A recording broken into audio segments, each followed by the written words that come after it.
Hi there, good evening and welcome to your Sunday show for Sunday the 15th of March. This is the Four Lads Had a Dream podcast network. My name's Scott Patterson. If you're joining us on the Sunday show tonight, Mother's Night now.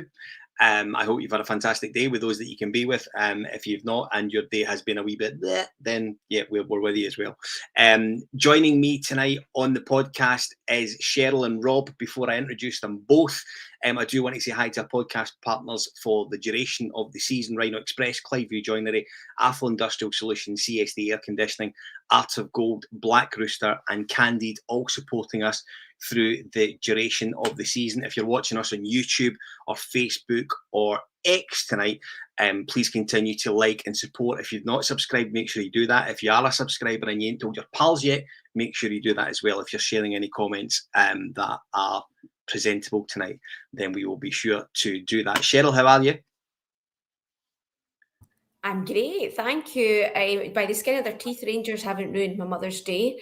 Yeah, all right, we made it, and just didn't we? But I spoke to you guys very briefly about this before we came on, but I think I need to go off piece slightly, and I need to do a wee announcement or a wee correction of something that was going on last week, because as a result last week's pod and the Timposters and the secret signal that the three podders, myself, Rob and Mark, had come up with, we had this wee system, whereas if we seen them in the comments and maybe Rob was doing something else, I would give my nose a wee touch. But unfortunately, there was a fair few. I think we understand why. There was a fair few on last week. So there's been some scurrilous rumours in the comments on the night and also in the comments after the pod. But I can just assure you all that I do have issues, but not relating to any of the issues that people speculated that I had. And it was merely a signal to Rob. But at times Rob wasn't looking, so I had to keep going that there was a Timposter in the comments. But we're going to go with Mark itching his head the next time, so it looked like he's got nits instead of me having some chronic habit that I might need to disappear and sort out in 5 minutes. So, listen, I've been podcasting now for a long time, and that's maybe one of the most interesting intros that I think I've ever been involved in, because I don't know whether to feel sorry for you or not, to be perfectly honest. Welcome to Sunday Night, Cheryl. It's always good to have you on. Rob, how are you, buddy? I'm good. I had no idea what secret signal that Cheryl's talking about, though. So we'll just leave that one out there. I'm good, mate. It's been a busy day. Watched the game. It hasn't ruined a Sunday, which is nice. Yeah. I was graduating from my couch to 5K as well, so I did my first 5K today, and then was out with the wife and the mother-in-law for Mother's Day dinner, and made it back in time to get on this pod with you two beautiful people. How was your 5K? It was good, mate. 33 minutes and 21 seconds I did it in. Good lad. So I am buzzing with that. I've got my first park run booked on the 11th of April as well. So I'm looking forward to it. It's been good. Good man, glad to hear it. Well worth it. So listen, I don't think there's any doubt. We'll discuss the match today in a reasonable amount of detail. The bits and pieces that happened in the first half. We are going to have probably a bit of debate on what's a penalty and what's not a penalty, which I think is going to cause a bit of debate, certainly in the comments. We're also going to speak a bit about the second half. There was obviously a goal disallowed right at the death. We'll do a bit about that. And ultimately, I think importantly, now that we know we are back in a title race, I think it's going to be quite important to understand just how much of us believe that, and how much of us actually are prepared to sort of really go all in on these cup finals that we have between now and mid-May. So lots to discuss, and all probably emotive in various different ways. Rob, we knew in the build-up to during the week, we had Danny Rowe come out and say that Diomande was going to be missing for the weekend. I think he got hurt in the cup match at Ibrox, so he was obviously going to be missing. The surprise for me when the team lineups came up, however, was that Tav and Gassama both started in this sort of, and we can speak about formations at this point. It seemed a good time to do it. I don't think Gassama can play as part of this 4-2-2-2 setup, because he is ultimately a winger. So he's almost having to break out, if you like, from that 4-2-2. But he did start, and Skov Olsen and Dujon Sterling dropped to the bench. Surprised at the changes, were you?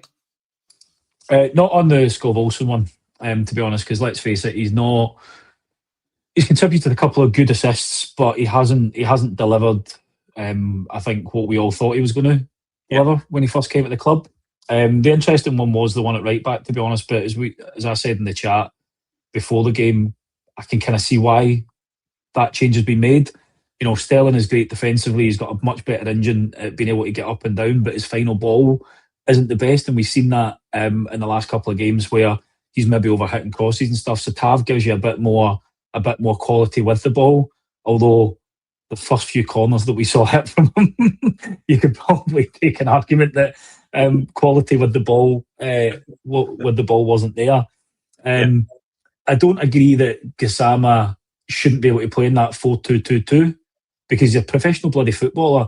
If you can't control and pass to a teammate, you shouldn't be on the side anyway. And I think that's my biggest frustration with him at the moment, is where, you know, really good early start to his Rangers career, scored a couple of really good important goals, but since then I think he's been believing his own hype a little bit, and he's not been working as hard as he had done when he first came into that side. But equally, he hasn't looked anywhere near the play. He's absolutely short of confidence, and that was the surprise for me to come in. To be honest, you know, you're looking at it, and would you give Ant-Man any time in the pitch, or do you give Skov Olsen the start? For me, if Gassama's going to play, it's got to be on the left-hand side because that's where he's been most effective.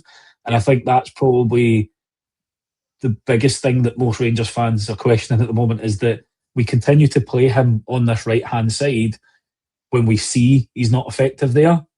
And you could easily switch him and Mikey Moore to see how that goes, because he's played his best football on that left-hand side. So no, not much in way of surprises. Really happy that Manny and Jigga kept their starting places.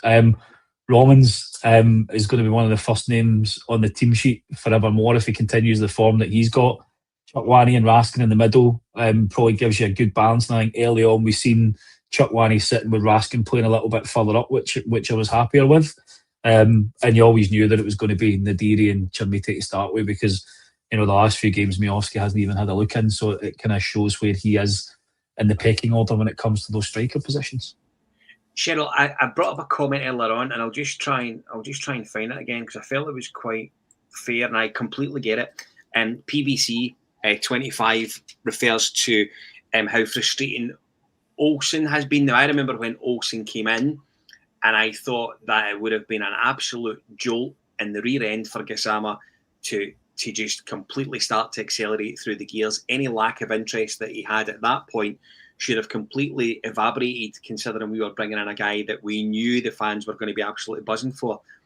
The frustration that we obviously have is that we felt we were absolutely upgrading that right wing position, and at the moment, and I'm not suggesting it's going to be like this forever, but at the minute we've done nothing of the sort.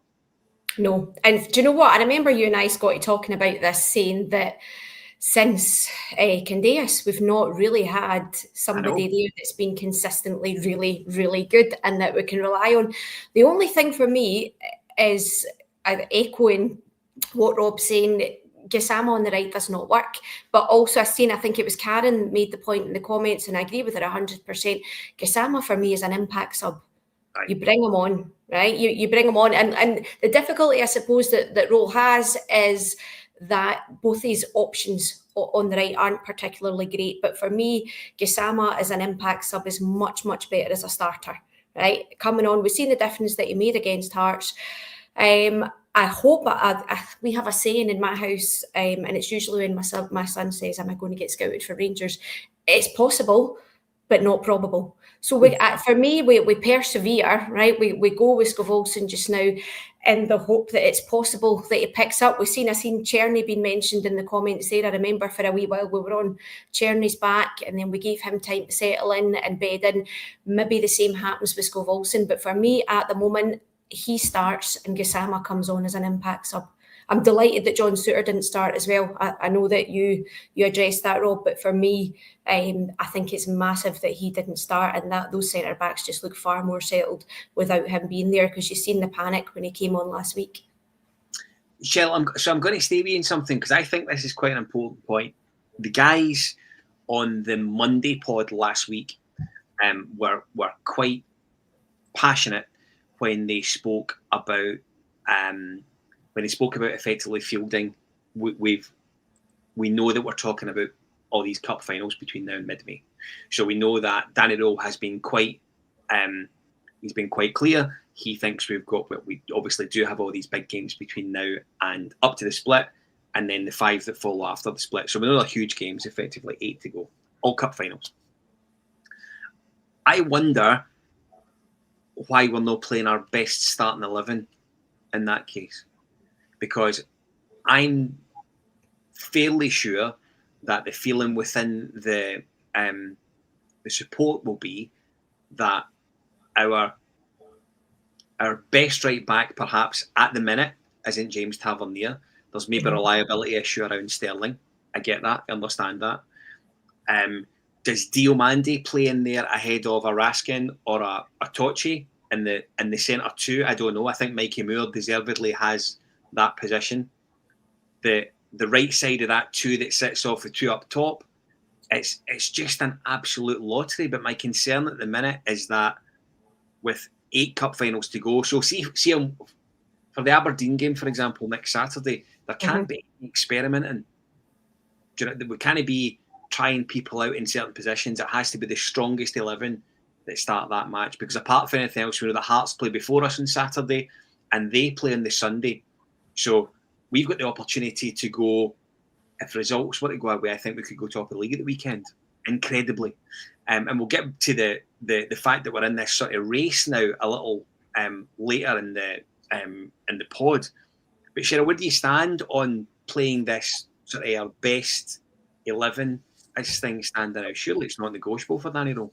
I don't think he's entirely sure what his best 11 is, though, because we had that game against Hearts, did incredibly well, especially the second half, and you had your two up front, right? You had Chermiti and Adiri. They played exceptionally well together. They complemented each other.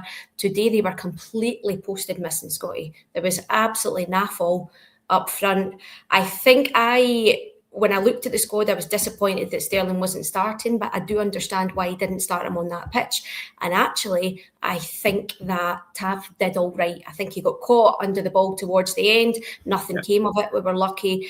And I get what you're saying, but I think today is slightly more of a day that he could have taken that risk. I think, Aberdeen, he has to have his best 11 on the pitch. But I think today was a day where he had to look at the squad, look at players like Sterling and how the pitch can affect them, and almost play to their strengths slightly. I'm seeing Barron being mentioned in the comments. I think that's huge that he's back as well, guys.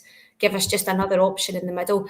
Diomande, I just don't think you can trust him. He's very, very hot and cold. He picks up silly bookings, and he now has that injury as well. So genuinely, I don't think he really knows what his best 11 is. And when he gets what he feels is his best 11, it's not consistent in any way, shape or form. Just to come in on that point, Scotty, mate, I think it really, like Cheryl said, it depends on the team you're playing.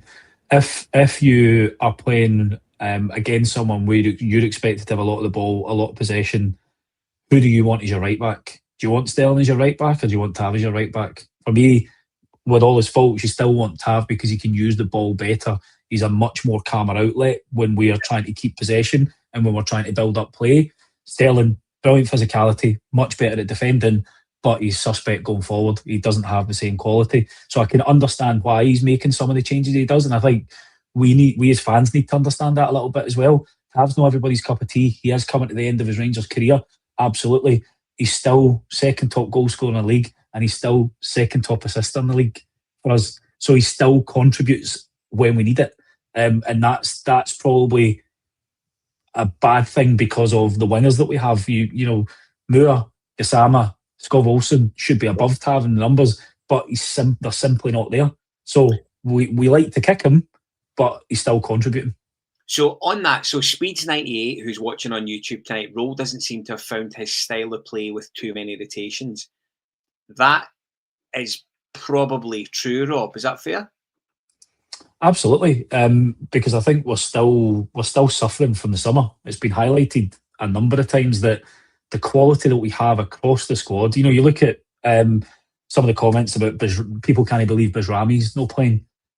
Bajrami's got the heart of a mouse, but we've built him up into being a really good option to come into this team because the players that are meant to be creative aren't doing anything. Yeah. Asgard is a guy that I was really excited about in the summer because he looked like he was going to come in, beat a man, and be a bit of a difference maker. He's got the heart of a mouse for the size of the boy that he is, and he hasn't contributed anything. So we are still living with a lot of the mistakes that we did in the summer. If you look at the recruitment that we've done in January, Chuck Wani, to me, looks a really, really good player. Rommens looks a really, really good player. Scott Olsen was good at Bruges, still got a lot to do to win over the fans if he's going to try and make that move permanent. And Nadiri is raw, but you can see why we've gone after him because of the attributes that he's got. He needs to start sticking the ball in the back of the net, though, because that's going to be the big thing, that the longer he goes, the more he's going to get criticised for it. So I think part of the challenge is that there's a style of play that Danny Rule probably wants to play, but we don't have the team or the squad for it just now. And I think that's the biggest challenge. So we're going to have to get used to games like today. And I think I said in our chat, I would take 9 1-0 wins from the end of the season. After that one today, I don't think my heart would be able to take it. There is no chance I want fucking another 8 1-0 wins because I don't think I'll have any fingers left, never mind fingernails. Yeah. It was absolutely... St Mirren really never gave us anything to be concerned. I was more concerned about just how... I don't want to say how poor we played, but we've spoke loads on Four Lads Had a Dream about mentality, desire, all that sort of stuff. And I think you're at a stage in the season, moreover now after what happened yesterday with Hearts dropping points at Kilmarnock, that we should have that in abundance at this stage. And we'll come on to it a little bit later on. But we're at a time in the season where you are expecting the players to absolutely be up for it every time they play, whoever they're playing against and wherever they are playing. Anything less than that is completely not good enough, frankly. And for these next 8 cup finals, it has to be 110% from every single one of them. It'll be interesting to see if we get that. Into the game, Rob, and I do not want it to sound like we're going to have a go at Gassama all night. He didn't have a great afternoon, but he has a great chance at nothing each, where he should score. And we spoke about it when we came off. He's clearly a confidence player. And I'm all for players trying to do things that look great that you're going to see in sky slow motion in sort of 3 weeks down the line, a wee curved effort with outside your boot across the goalkeeper and in the back of the net, and he gets it all wrong. And I don't understand why at that point, as I say, confidence player, do something easy, get yourself a goal, get yourself your confidence levels immediately straight up, get the fans behind you, because at the minute, they're not. It was an opportunity for him and today he never took it.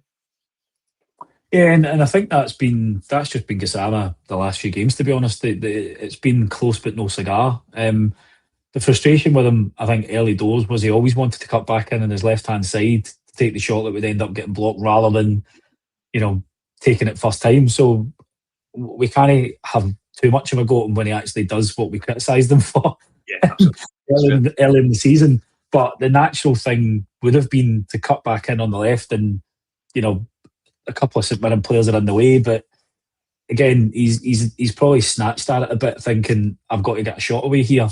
And unluckily for him, he's absolutely sclaffed it, and it's a good chance that's kind of gone begging.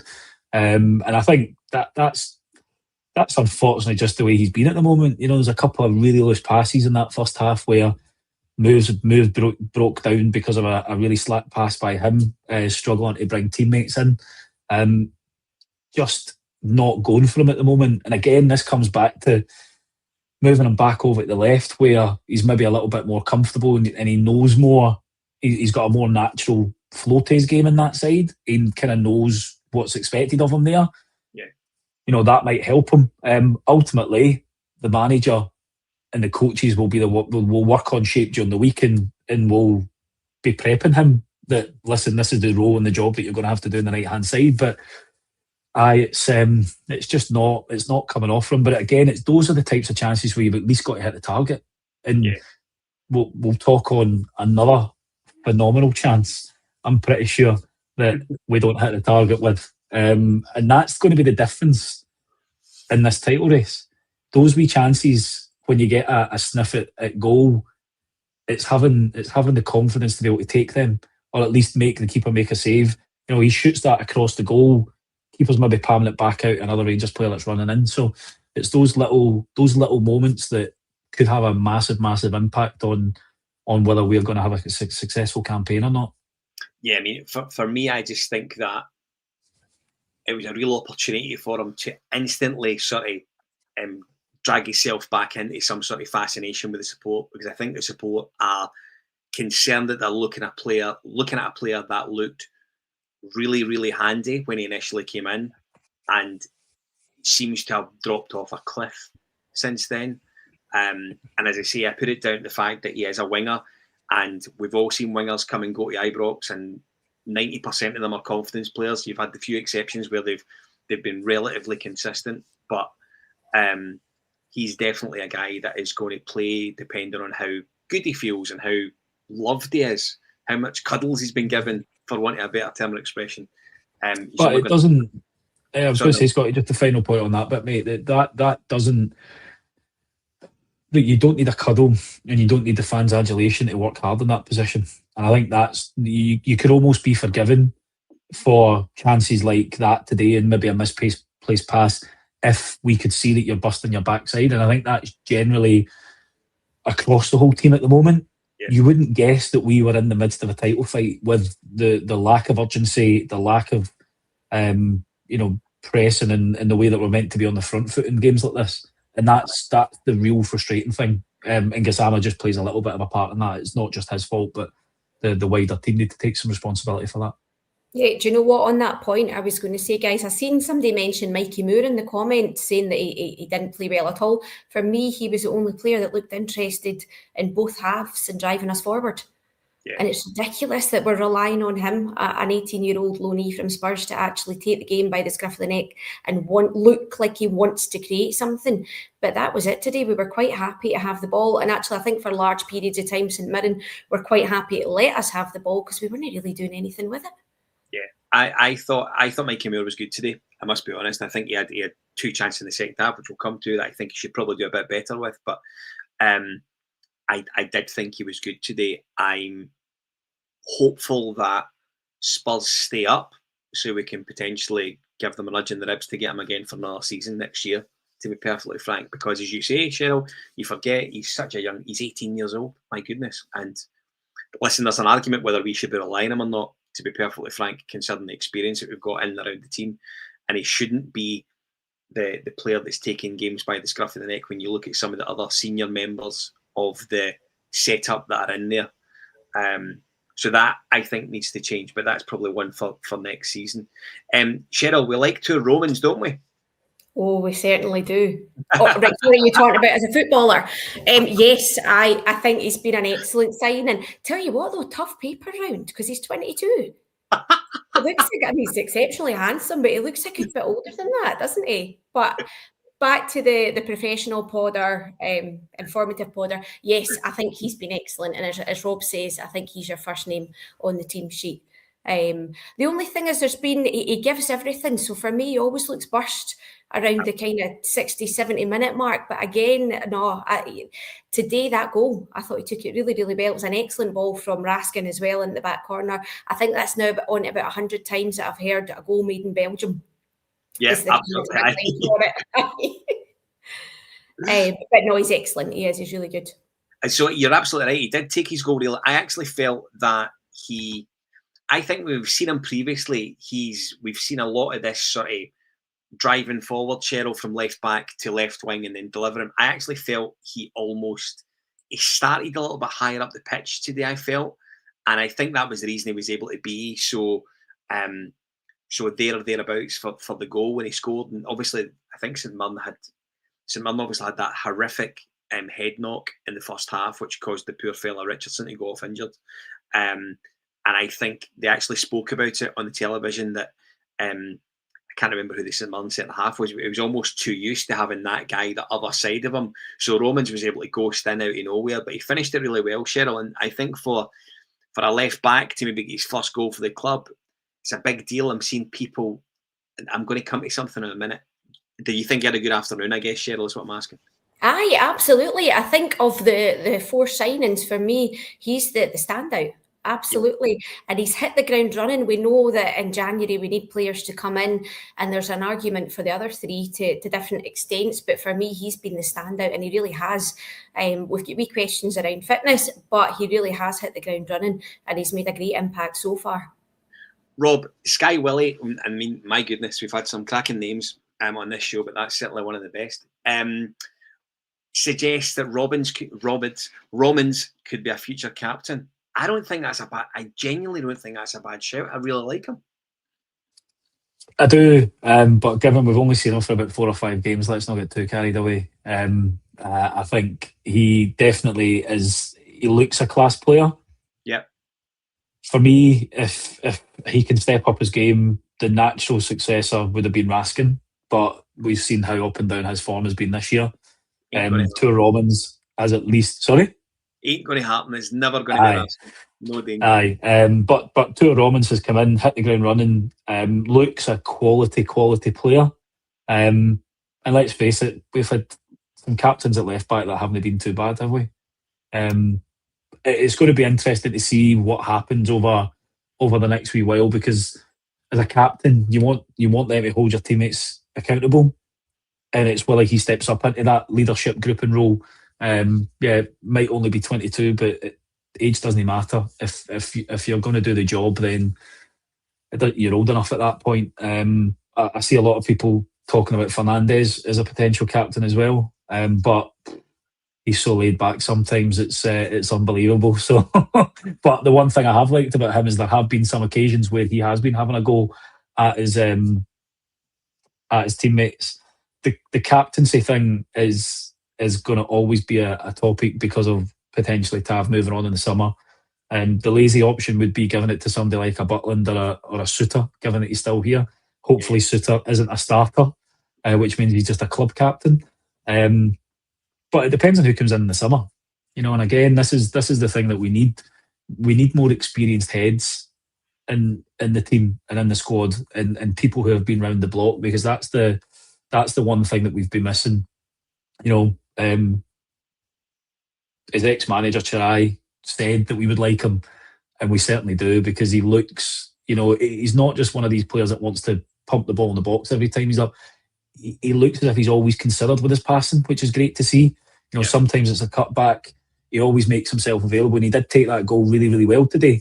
And I think probably learned from his chance in the Old Firm, where he was in a similar position, had a really great opportunity to score, and kind of fluffed his lines a wee bit. This time he made it was a really cute finish, actually. Maybe one of our strikers, as we'll talk about, could potentially take some shooting lessons from him. So Colin Ewart quite rightly says he does has quality, and I'm a big fan of him. I have to say, I really think that if we get to the situation where we are looking for a captain for next year, I think he's worthy of being in the discussion. I say that based on what we've seen, however, so far. So it feels like every so often, and by I say every so often, I mean every fucking week, we speak about the inability of our strikers to be strikers. I have zero faith in any of the 3 guys that we have as our striking options at the minute. Zero. Rob, speak to him about Chermiti's miss today and how he managed it. I need to speak to you about it. I mean, I'm still actually struggling to understand how he's not got a touch on that to get it in the back of the net. And not only that, stick it by the post. It's like, what, 2, 3, 4 yards out? Yeah. The age-old Scottish saying, my granny could have probably scored that. Aye. It's just unbelievable. Do you know what it reminded me of? Can you remember Who was the big chap that played for Scotland and Stoke? And Oh, Iwalumo. Quashie, Nigel Quashie. Iwalumo, Chris striker. Iwalumo, in this World Qualifier or something like that, where Ewan Cameron thinks he scored And he should have buffed celebrates. the ball's probably still travelling. Aye. It was like that. But oh, mate, it's mental. I think it generally just speaks to it speaks to the frustration that we have at the moment with our three options as our strikers, doesn't it? It does, mate. We were talking about this. I was at the game last week. One of the guys that was sitting next to David said that Chimiti will score absolute worldies like he did with overhead kick and stuff like that. Yeah. But see, when it comes to a Chris Boyd goal, he's never going to score it, and that's what you need. You need your striker to be capable of both. And unfortunately, based on the body of evidence we've got with Chimiti at the moment, that striker's instinct in between the sticks, get your body in the right position, boom. And I see Ali Quinn making a comment, Boyd was so lazy. I'd much rather have a Boyd in my team at the moment with the amount of goals that he scored against the Dross that we played today than a Chimiti who scores 3 goals against people and then doesn't score for another 10 games. So it's I think that's going to be the thing that gets hold against him, because all the good that he does in the build-up play on occasion, the goals that he does score in the big games don't mean anything if you don't put these wee teams to the sword. Sorry, wee teams, I don't mean to be disrespectful to St Mirren, but you know what I mean. These are the games where we need our strikers to score. And that was just unbelievable. Because at 2-0, it's a much more comfortable game for us at that point. But it was incredulous as to how that ball didn't end up the back of the net. I think it's a huge problem though, Scotty, because he clearly does not fancy Miovski in the slightest. No. Right? He doesn't trust him at all. But you can't play Chimiti up there on his own. We've seen that. He did initially look pretty good, him and Nadiri together, but that last couple of games, they've not looked like the answer either. So what do you do? I know, and I think that's that. If he's going to go with this continued formation of I loathe to say Amrit's sort of expression of the stoner. And have the staunch stoner, get it right, mate. Staunch stoner. It just sounds perverse otherwise, doesn't it? The staunch stoner. There's none of the three strike yous being overly reliable for scoring loads of goals as a 2 at the top of that at all. And it's a bit of concern. I think, to be perfectly honest with you, I couldn't believe he never scored today. I could not believe he never scored. And I see sort of some of the guys are speaking about the lad at Motherwell maybe going back in for in the summer. Motherwell will look for north of 4 million for him. I'm reasonably sure of that. So if we're spending 9 million on Olsen, we're not spending 4 million for a guy from North Lanarkshire, I don't imagine. So it'll be interesting. I'd rather spend that. It'll be interesting to see what we do in that area of the pitch, because I think it's a really, really big problem. Rob, you're absolutely right. I think if we've got a Chris Boyd type player, a penalty box striker who, do you know what I mean, plays within the width of the lines, then he's going to do okay. He's certainly going to score that today. Cheryl, listen, this is a difficult one, and this could take us into a really deep debate. What's a penalty these days? Have you an idea? Could you educate us on what's a pen and what's not as a pen? I have no idea. Do you know what? It's just ridiculous, isn't it? And the big thing for me is that there is no consistency whatsoever, right? So you can sit today and argue and look at it. It came off his arm, but his arm was relatively tucked in. And then you then look at the Dundee game where there was a penalty given against Simon Murray, and it's very, very similar circumstance. You look at the big one that everybody's talking about is the Sterling penalty in the Old Firm, because they're almost identical. There's no consistency whatsoever. It's kind of like a series of random decisions. Right. Unless you have a certain pattern to strip on, then you seem to be all right. But I don't know, is it just really piss poor refereeing? Is it referees that are not clear of the rules? I don't know. It's bizarre. There is no consistency whatsoever. I think that's the key word that you say, Cheryl, is consistency. You look at, I quickly had a wee, because I never saw the Simon Murray one, that's nowhere near the goal. It's at the edge of the penalty box, and the ball gets fired at his hand, and it's going out wide. Gogic is in the middle of the goal, and it hits his hand, and it's like, but what, as you say, what is a handball? It's just the inconsistency to the laws of the game that does our head in up here, and that's the problem. Is nobody can say definitively what a handball is now, because you see so many instances, and if you didn't know what the result, what the outcome was, you would see like 5 similar instances, but then 2 of them would be given penalties and 3 wouldn't, or 3 would be given penalties and 2 wouldn't. Just nobody has a clue up here now, and referees are so reliant on VAR, they don't make decisions.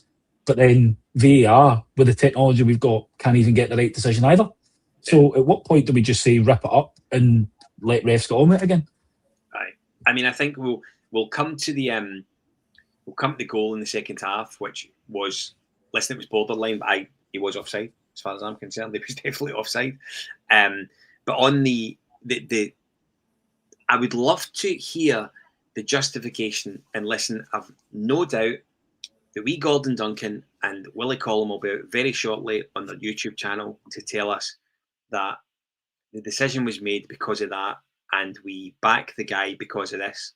I would love to hear a justification of the Sterling handball at Ibrox in the cup match, and the justification for no penalty today at Paisley. And then, as you say, Cheryl, when you bring in the sort of Simon Murray incident today and the Dundee derby up the road, it is the consistency is. And listen, you can see all the comments are coming down the right hand side of the screen to suggest that it's something a bit more sinister than that.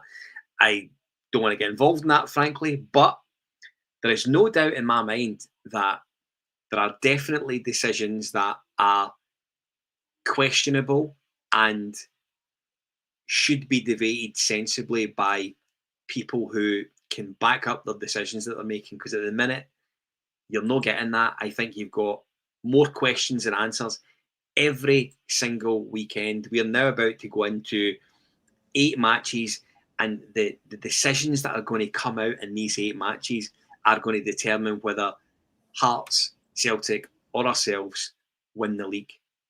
The decisions have to be made correctly. That's the reason VAR's there. Make the decisions properly. Use the facility that's there. Whether you think it's right or wrong is completely... It's not a point. There's laws of the games that need to be followed. There's rules that are set in place. Follow the rules. We saw yesterday, Oxlade-Chamberlain, lucky to stay in the pitch. Really lucky to stay in the pitch. Should have been a red. Didn't happen. Maeda gets away with another one. Probably the most protected player in the game up here, to be perfectly frank. Gets away with another one. And there's too many instances of consistency not applying elsewhere, is what I would say. It's almost like a club should suggest that we have an independent review of refereeing in the VAR system in Scotland, but I don't think any clubs... Oh no, wait a minute, we did, didn't we? And the thing is, I'm not going to sit here and say this is just a Rangers issue. The amount of decisions that we have seen that have been terrible. You bring Maeda up there. Is it St Mirren against Motherwell where Slattery dives and the boy gets sent off for apparently slapping him in the face or something? Right. That was a ridiculous decision, and VAR reviewed that. You know, it's not just games against Rangers or decisions for Rangers. We've got away with some where... Right. You've looked at the decision and gone, how the hell have we got a free kick at it or something like that? Yeah. I keep going on about, if we want to improve the product that Scotland has to offer and be able to sell it to people, you need to make sure that the referees have a required quality. The big problem that we've got up here is we don't actually have a list of officials that want to be referees. So there is no punishment. There's no demotion. You'll maybe get taken out for a week and then you're straight back into earning your pay packet again, regardless of how you perform up here. And it comes from the man at the top. I don't care what anybody says. Since Willie Collum has went into that position, the standard of officiating in this country's got worse across the board. Yeah. And that's my own personal opinion, not an official endorsement of Four Lads just before anybody thinks that is. So it's Mr. Fawcett here, nothing to do with Four Lads. and I don't know what the answer is, because ultimately we're just fans. We want to go and watch football and know what the rules are and know that they're going to be applied consistently across all the games that you watch. Yeah. Not one week to another, depending on the official that you get and how they referee games and their interpretation of what the rules are. Right.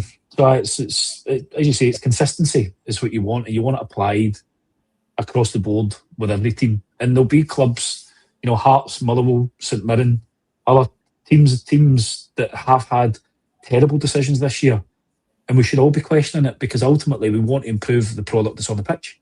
The only way we can do that is by getting the referees to be a bit better. Do you know what? I wonder, Scotty, as well, you don't want to become like Statement AFC, but I think maybe the club have to be quite clever in a week where we've won the game to actually come out and question it and look for a wee bit more consistency, because obviously if it's a decision that means we draw or we lose, then that can be the accusation. But maybe kind of coming on the front foot in a week where we've got the 3 points and bringing it up and actually trying to force a conversation around it properly. Because like you say, Rob, I was going to make the same point as well. It's not just us that it impacts. It's across the board. You see it down south as well. You're seeing it everywhere. VAR isn't helping the game in the way that we thought it would be, because there's just so many different interpretations of so many different incidents. It'll be terribly frustrating for us all to get to mid-May and Rangers lose the league to Hearts on maybe a couple of goals or a defeat, when you look at what happened with Lord and Shankland, the first Hearts match at Ibrox this season, when he stopped short of saying, I don't think that should count because I've definitely had it off my pinky, you know what I'm saying? It was handball, and it's one that got away. But as I say, there's 8 games to go. The amount of airtime that VAR and the referees up here are going to get between now and mid-May is going to be like little we've seen before, as far as I'm concerned. It's going to be messy. It's going to be very exciting. It's going to be one of these roller coasters that I think will be desperate to get off over time come the end of May, to be perfectly frank. But I think we should strap ourselves in, because it's going to be very exciting. Cheryl, second half, Mikey Moore, as you say, I thought he played well today. Has 2 good chances in the second half, probably 2 better chances, to be honest. One that he was in on the goalkeeper and he always cut away to his left hand side, and I was quite surprised he actually almost cut away for the goal to then try and cut back across. It seemed like an easier chance for him just to put his laces through it at that point. Yeah, that was my thought. Why not just shoot yourself? Yeah, absolutely. Because that's it. That's 2-0. But like I said earlier, he was one, and maybe again you can include Tav and Rommens in this, but he was the main one that pushed us forward this afternoon. And has that mentality and has that will to win and that desire as well, which is quite startling when, like you said earlier, Scott, you look at the experience around him. But I suppose it then becomes the adage of experience doesn't actually a lot of the time then equate to really good leadership skills, and I think that's what we're seeing. But back to your original point, I know we were screaming, just shoot, take it yourself, and that's it. That's 2-0. Aye, that's it. And I mean, as we know, that you still only get 3 points. Of course you do, but it would have given us a cushion. I think at that point there was maybe 20 minutes left of the match to go, so it would have given you a bit of relief. And at that point, Rob, we know that when we're going into these matches and we're 1-0 up, do you know what I mean? I think I've said before, old Hairy Hands and Andy Gray, when they were on Sky, would always say 1 goal is never ever enough. And you know this Rangers team are always going to put you through the emotional ringer when they're a goal ahead, regardless of when it is in the game. But as the game creeps towards 90 minutes, you are shitting yourself going into that last 10, because you're thinking, this has got to draw it in all over it. There's nothing surer. Absolutely. And the thing is as well, it's like, based on what we've experienced over the last few years, you're just waiting for that sucker punch to come. It doesn't make it any easier. You're sitting there expecting it, and regardless, Butland didn't have really anything to do that whole game, but you're still expecting a wee sting in the tail, especially if you give away like a daft free kick or whatever it may be. There's always a kind of issue that might crop up, but players have got to do themselves a wee bit better here as well, because Asgard just takes a wee half step back. He holds that run a wee bit. He's onside, and it's a goal. But it's those fine margins, mate, and hence the reason why I made the comment earlier about before the game. I said I'd take 9-1-0s, but I'm not going to survive this run-in if we have another 8 of them. I think we need. It would win us the league. I take that, but I don't think my heart would take it, mate. So I wouldn't be here to see the trophy lifted. So can't defeat the office. But it is just what's going to happen over the next 8 games. There are going to be games where it's like that. And to be fair, I'd much rather we tough it out and we win while we're playing crap than play well and lose or draw. Because we've done that this year. We've played really, really well. We've created loads and loads of chances. We've dominated teams, and we've only come away with a point. For me, regardless of how we do it, regardless of what type of football we play, the most important thing for the next 8 games is 3 points in every single one of those games.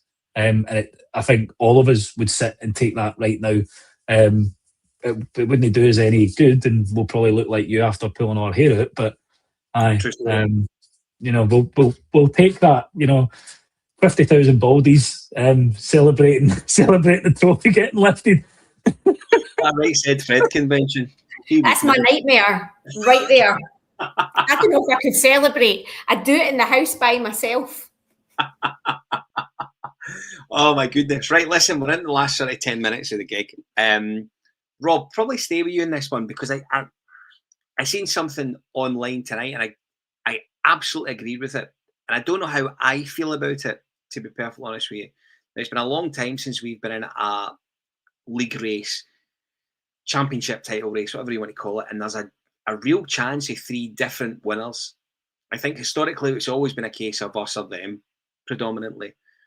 But we're going into a real tickly bit of the season where any one of Hearts, them, or ourselves could be victorious come the end of May.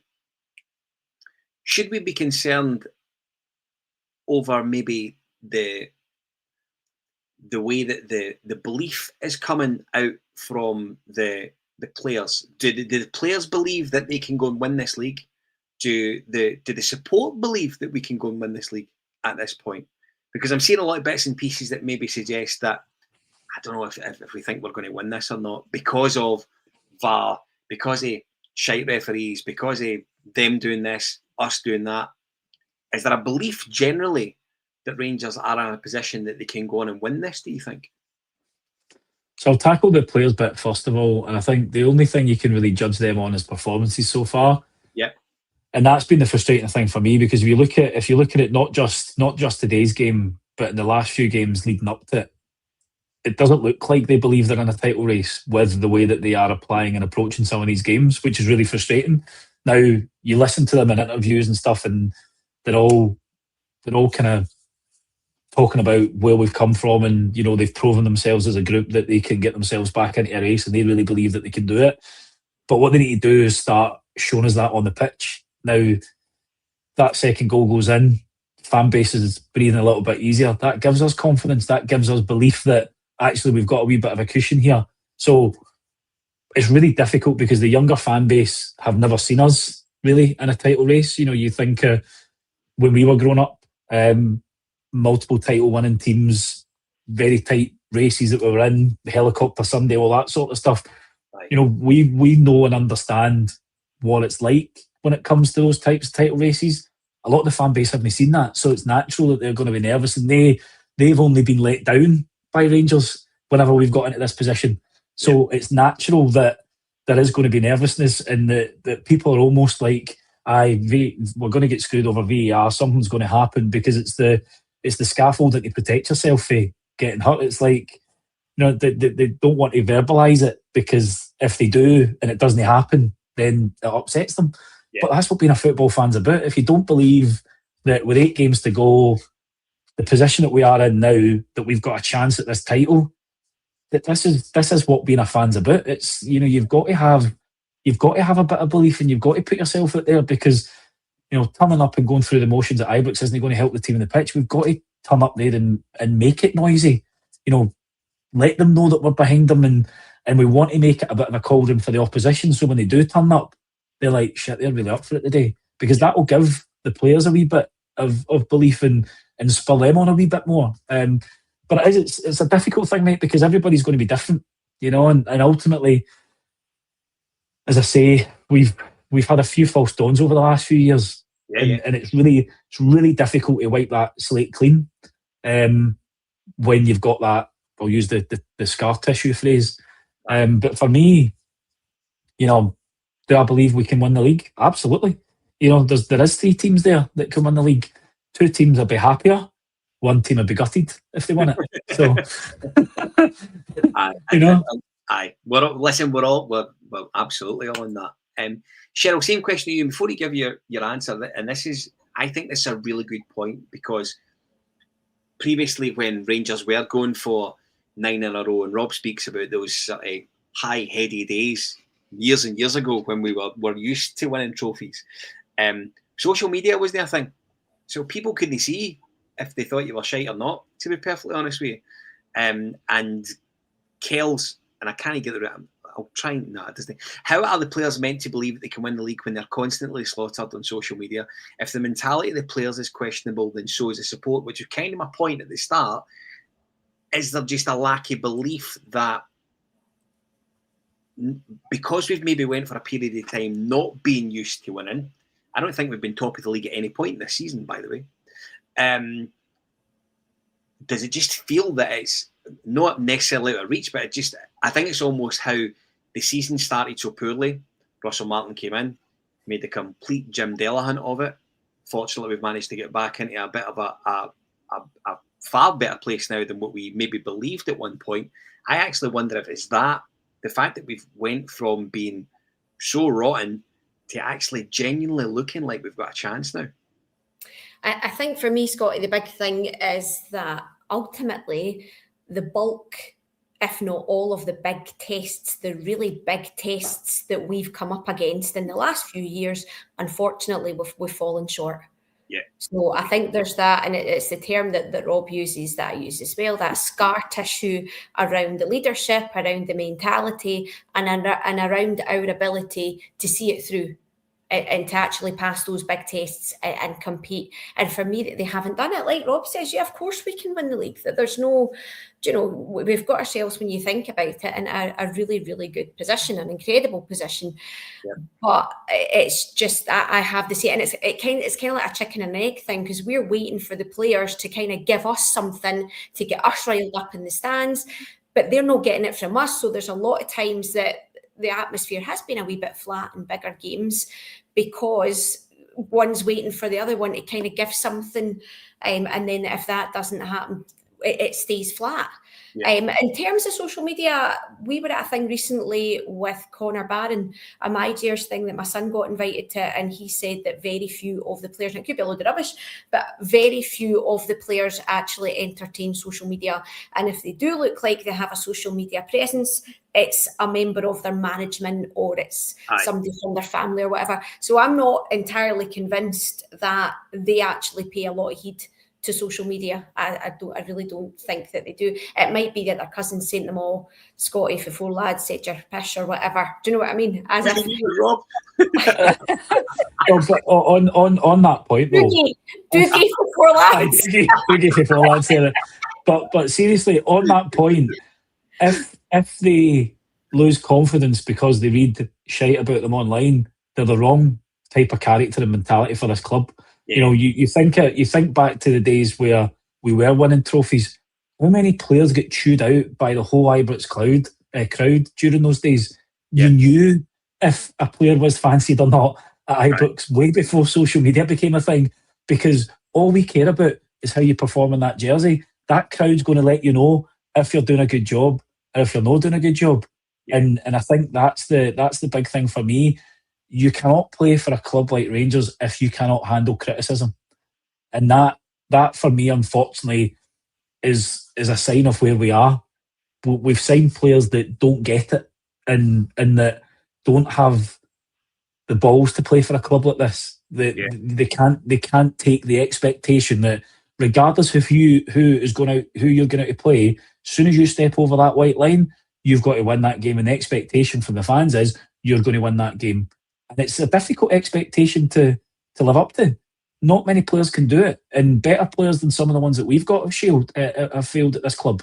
Yeah. But it's the expectations, and get used to it, because regardless of the success or lack of it that we've had over the last few years, the same thing remains as you're at Rangers, you must win. It's really, so lots of good points there. I mean, can you imagine what social media would have been like the week when Water was in charge, and we had the week against Celtic, Falkirk and Ike Athens. Heebie-jeebie, that would have been absolute torture. Twitter would have been going on fire. It would have been absolutely disastrous. Listen, one thing I do want to bring up, Calvin brought up a point right at the start of the podcast, and I think it's important to bring it up because I think Conor Barden could be quite important for us between now and the end of the season. It is great to see him back, and if he is fit moving forward, he should be in that discussion for one of the two in the centre of the park. I think he could be quite an important player for us between now and mid-May. I do want to say hi to podcast partners before we disappear for the night. They are Rhino Express, Clydeview Joinery, Athol Industrial Solutions, CA State Air Conditioning, Art of Gold, Black Rooster, and Candid, all helping us out through the duration of the season, and we're very, very grateful for their help. Cheryl, thank you for joining me tonight.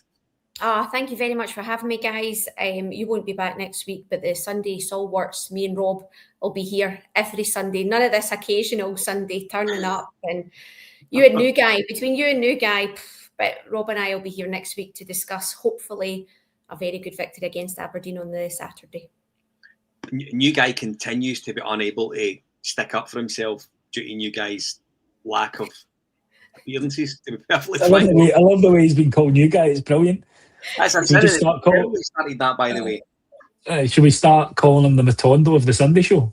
Oh no, let's not do that. I mean, I like Dougie. That's just outrageous. We can't be doing stuff like that. He annoys me, but I don't hate him that much. That's fine then. Okay, we'll part that one. He's not going to be listening anyway, so it doesn't matter.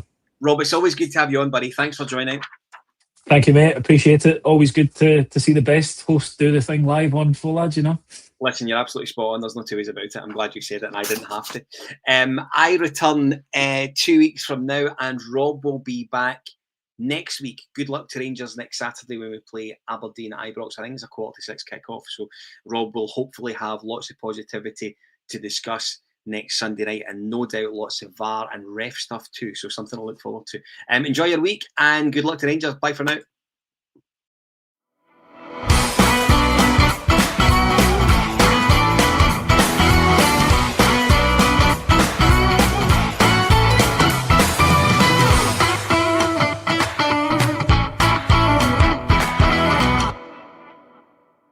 The Four Lads podcast is sponsored by Rhino Express, Clydeview Joinery, Athol Industrial Solutions Limited, and CSD Air Conditioning, in partnership with Black Rooster and Art of Gold.